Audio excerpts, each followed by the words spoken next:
Thank you. Thank you, everyone. I'm very excited to be presenting one of my passions, which is ecomusicology, the union between nature and music. Now, how do I come to this point? Originally, I was meeting with Matt Marvuglio in my advising sessions, and I was bringing this problem where I had too many things in my mind. I wanted to be a composer, a songwriter, a jazz musician, a teacher, like many of us. And he actually said to me, you should celebrate your diversity. It's actually possible to be good at many things. That really encouraged me. So I did a website. That was my original proposal for this presentation. That includes new music, includes nature and music. And I'm going to very briefly show one of my lessons, bass lessons. So they have an example of what I used from learning at the Global Jazz Institute. Just together. 3, 4.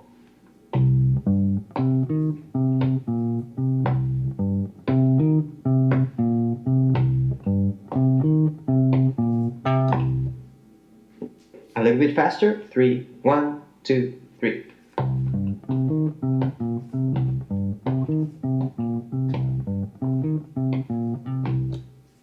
Now we're going to try to play that same bass line, but try to play it in 4. So that's a short example of the things you'll be able to find in my website, and I want every visitor to gain something from it. Like I said, it promotes my new songs. I recorded 3 new songs that I'm going to show you in this presentation. I made these 1-hour teaching videos, and now we're going to go straight into ecomusicology. Okay. To start, I'm going to show you one of my songs that I wrote early in the first semester. It's called Semilla. Semilla means seed in English. And I thought it was a great metaphor for beginnings, for new life. You'll also hear in the music how the music grows as well. And by the end, you'll hear flowering. I hope you enjoy it. Thank you so much to the musicians that participated in this song. I have to say, most of the musicians in the master's program, I think, played it at some point or helped me arrange it. So thank you very much. Here goes a part of Semilla.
Thank you. For my studies, my investigation throughout the year, I'm focused on 3 different topics. One is birdsong, insect music, and humans, only dealing with humans making music with nature. So I call this humans, music to connect to nature and nature to create music. My thought was that many cultures have different approaches in their relationship with music, in their relationship with nature. Whether they use the sounds of nature or they try to imitate them and develop them, there's obviously infinite amount of studies that you can do on this. I'm just going to give a few examples. And the case of the Bayaka tribe is a very interesting one. They're in the middle of the Congo, and they really use the nature that's directly in front of them to create music. This is absolutely beautiful.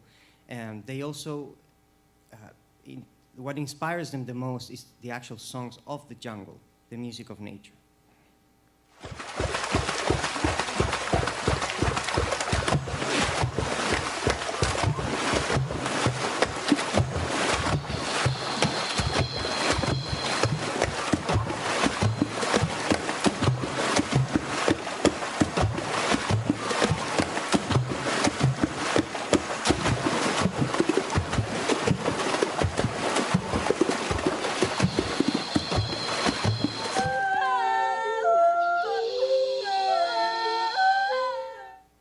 As you could see at the end of that video, they also incorporate animal calls into their songs, into their work songs.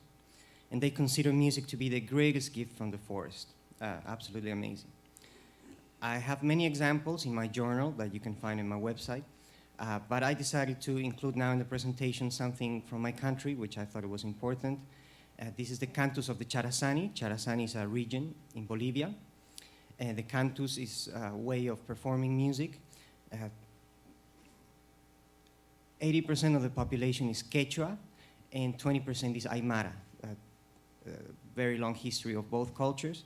And many of the Andes believe in duality. They believe in balance, they believe in male and female, and reciprocity.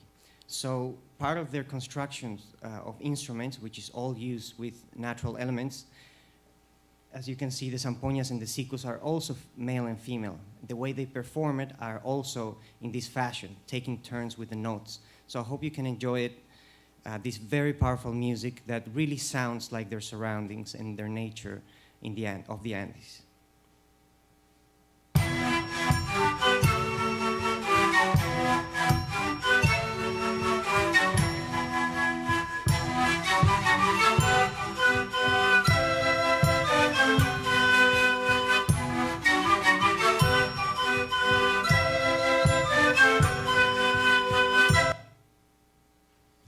That was a short example, and it's important to understand that their main god is the Pachamama, Mother Earth.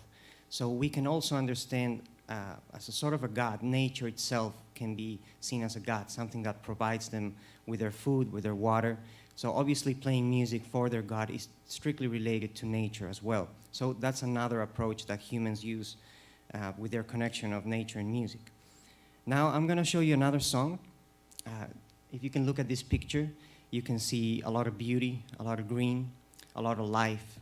This can also be interpreted in different ways. Scientists also see this as war and chaos.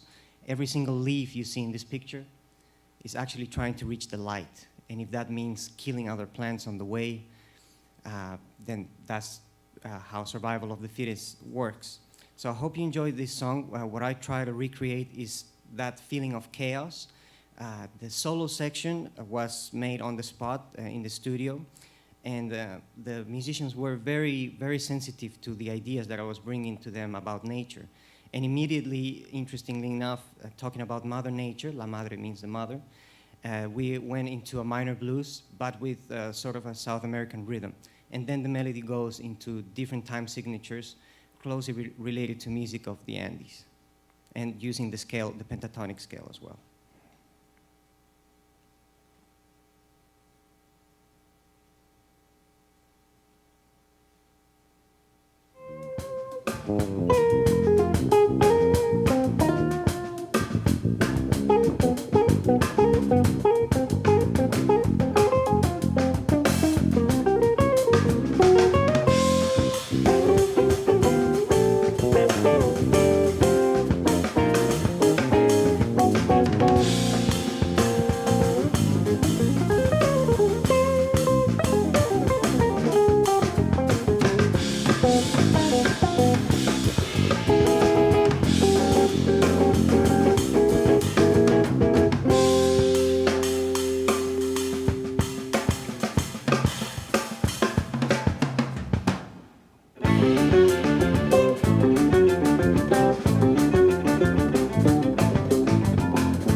La madre.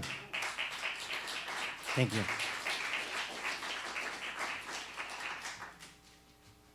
Another fascinating topic in ecomusicology is the study on insects. I have to mention David Rothenberg. He has been a great influence. I've read all of his books for this project. I strongly recommend you do too. He approaches ecomusicology from a philosophical point of view. He is a musician, but he has beautiful ideas. For instance, he says maybe in the history of life, the creators of rhythm might have been the insects, and they maybe influenced early humans into creating rhythm and eventually music. There's beautiful examples, of course, thousands and thousands of species. I just want to show you how some insects create their sound. Crickets and cicadas are very important in my studies. In this particular case, as you can see there, that's underneath part of a wing, and you can see some teeth. So they create sound by the process of stridulation, which means it's the same process as a guiro would do when you play it. Some other insects use their legs, and some use their feet. They rub their feet against their abdomen or against each other.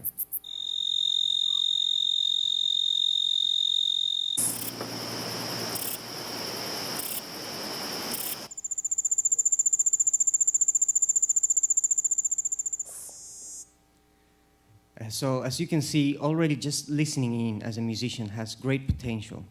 Now in this particular case, this is the magic cicada, which is found in different parts of the world, but mainly in the US actually. If you ever have a chance to go out in the wilderness and listen to this amazing insect, it's one of the most overwhelming and exciting experiences, I promise you. So this is the sound of one magic cicada. Excuse me.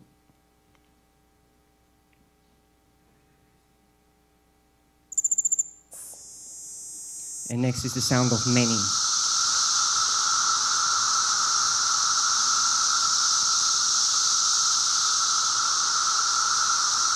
Now, as you can see in the top of their body, they actually don't use stridulation. They have an organ on the top of their bodies called the timbal organ, and their bodies are hollow, which amplifies the sound. So they're really made to create music. An interesting question I asked myself was, what is the loudest insect in the world?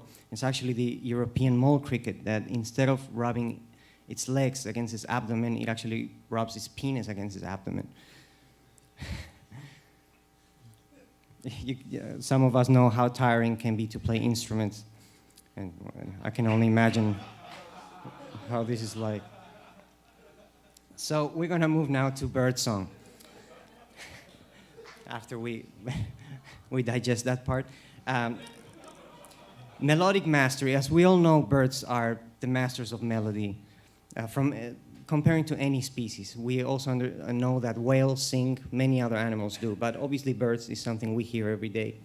Now, there are different artists that have used many different approaches, like I said, maybe imitating the sounds, using the sounds of nature and transforming them, or simply writing music inspired by it.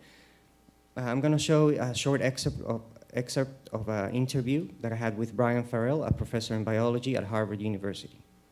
When we learn from birds how to fly, what can we learn from their communication, from songbird, or from any animal? The value of improvisation.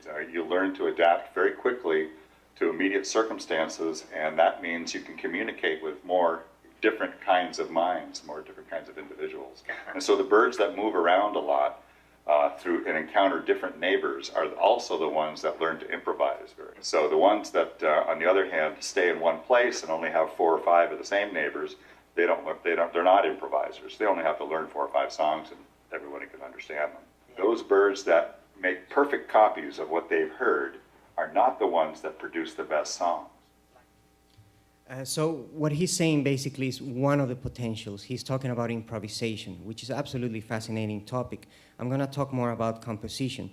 He also mentions birds that imitate others as not being the best songbirds. And I like to show you actually a bird that I find absolutely fascinating, and he's actually only an imitator. The Australian lyrebird can imitate, and you're going to hear probably around 15 different species in this one bird. This particular bird was rescued from, it used to live in a house with children, so you're also going to hear very interesting human sounds. Open your ears.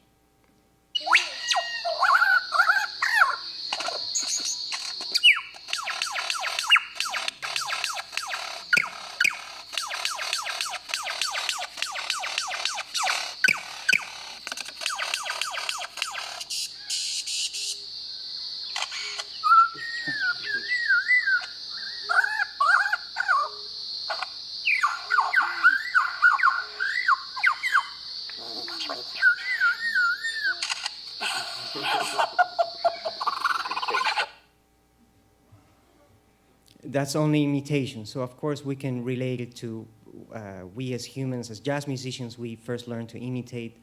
Any cover band as well as imitating, and it's part of our music, an important part, I think. I invite you now to hear a few other songbirds. And you're going to hear two species in their natural state, no alteration. And the last three species you're going to see, I've altered the sound somehow, whether the pitch or the speed, so that you, in your imagination, can think of how you would use this in music, in your own music.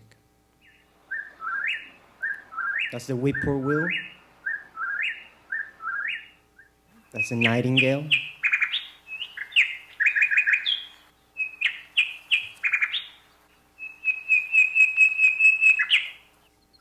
The winter wren, later altered.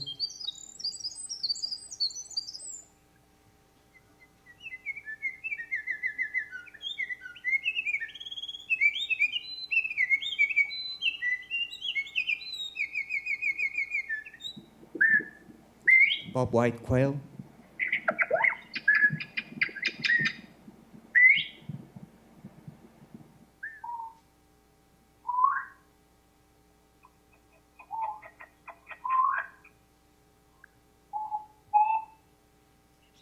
And the bobolink.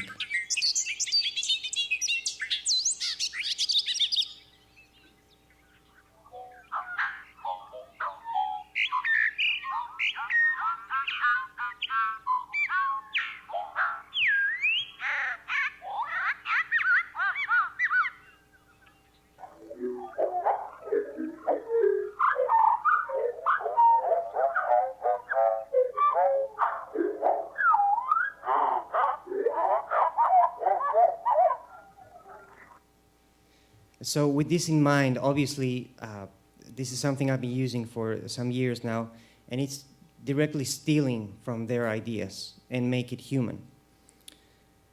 So one of the approaches that you can use music from nature is to compose your own music, and I'm going to show you one way. Imitation, assimilation, innovation, of course, is a very famous Clark Terry quote, but I also added a few things to this. First, listen. Most musicians know how to do this really well. Become. It's not enough to just listen on YouTube or on a presentation like this. It is beautiful to actually go out there and hear these natural sounds naturally. So you become part of nature. We realize who we are, which we are part of nature after all. Transform and imitate. This is a technique I use generally when I'm on my own or when I have students. And I make them imitate animals with their bodies. You know, different motions they can do with their arms and with their legs. And it really helps you kind of understand their music a little bit better. Transcribe. This is, of course, something most musicians, especially jazz musicians, do all the time. But it's not easy to transcribe songbird. Recreate. This is a very special moment, I think, in this process because it is a beautiful thing to recreate the sounds of the musicians we love. But it's also very interesting to try to recreate the music of nature with our instruments. And finally, develop. So with the use of technology, of course, it can be technology can be very helpful in order to analyze and transcribe nature's music. You can see the spectrogram there, and also this particular software can tell us the notes, the particular notes of this bird. Then we can transcribe and create notations such as this.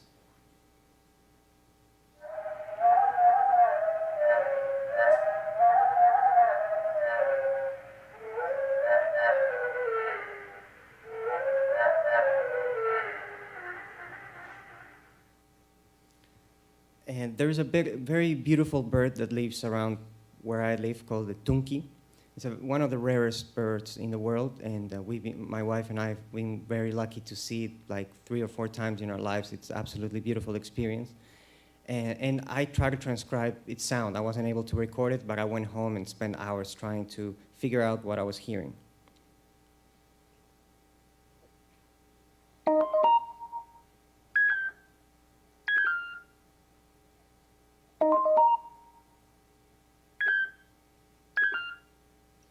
So after some analysis, I changed it to a key where I felt comfortable, and I started arranging music for it.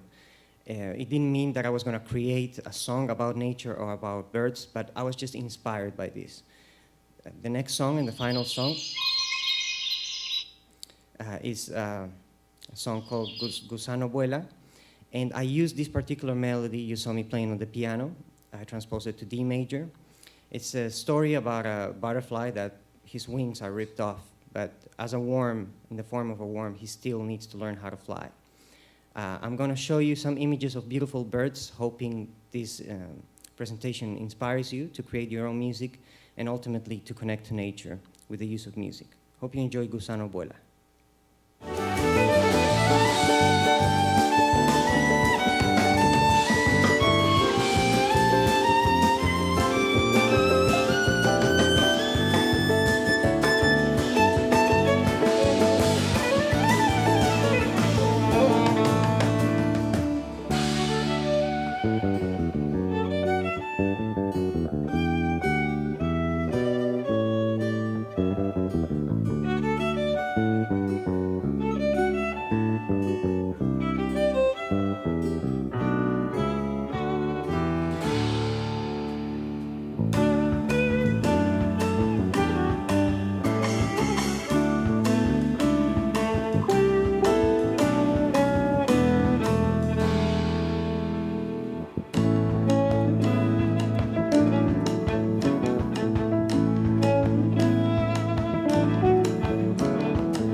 Thank you.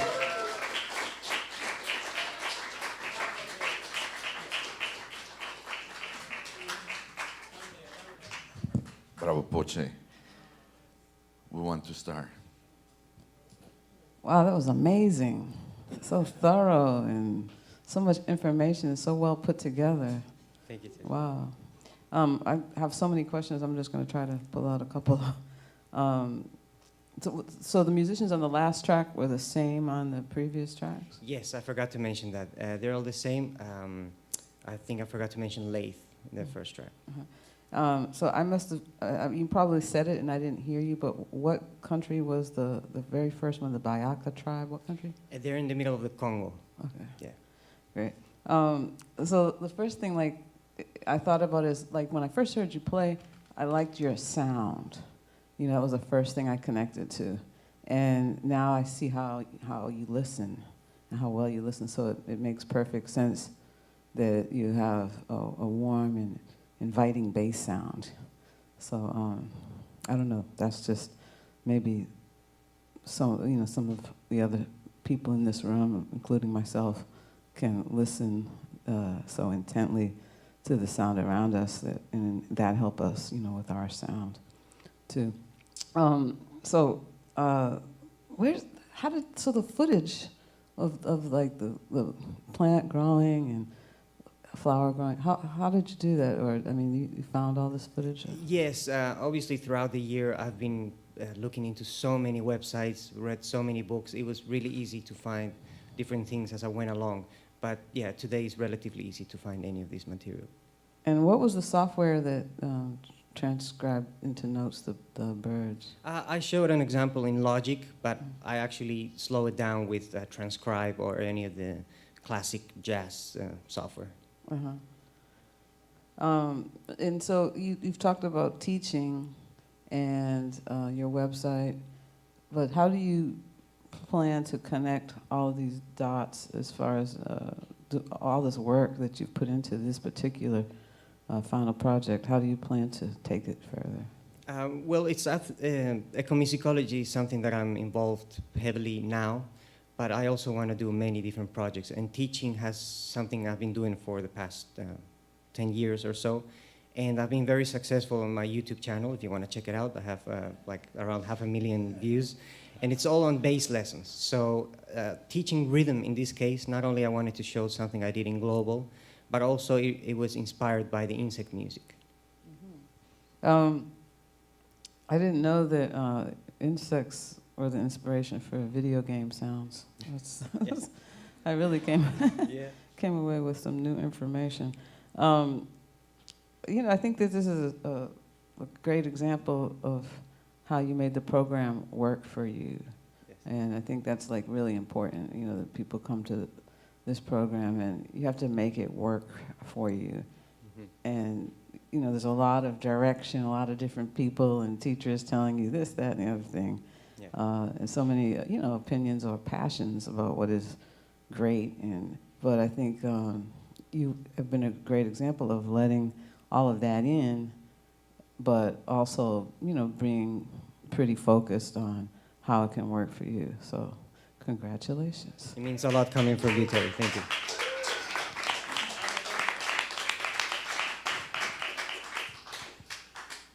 Yes, Poche, you are so connected with the Earth, with so many aspects of the planet. And I'm just wondering, I also know that in this year you dealt with some injury.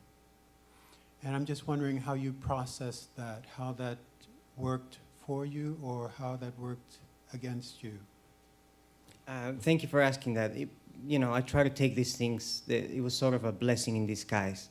I don't think I would have done this same project, if this hadn't happened. So it was important for me as well I wanted to feel competitive against all my peers. I have amazing musicians around me that can perform, pretty much any style, any tempo. So I was always amazed by that. So to be competitive, I knew that if I was myself and I dug deeper into what I love, I could be the same as powerful musician as my friends. It's a great lesson for all of us.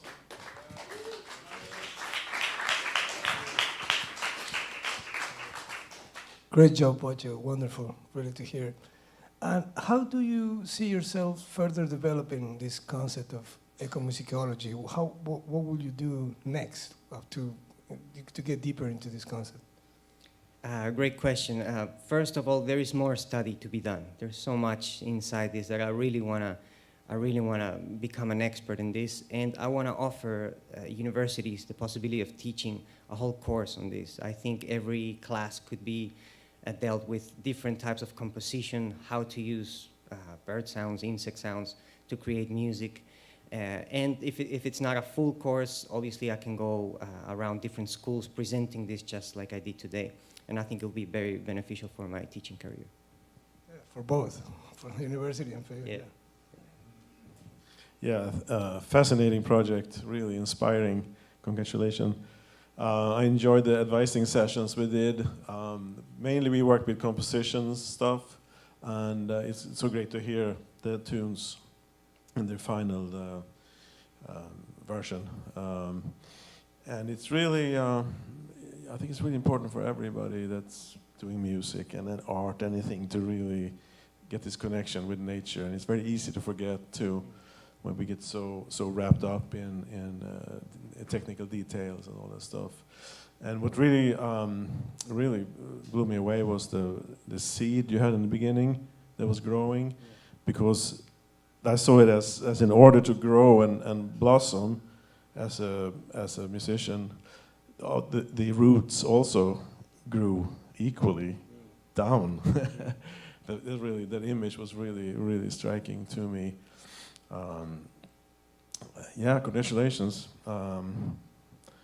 Really beautiful presentation. Thank you. Thank you very much, Bruno.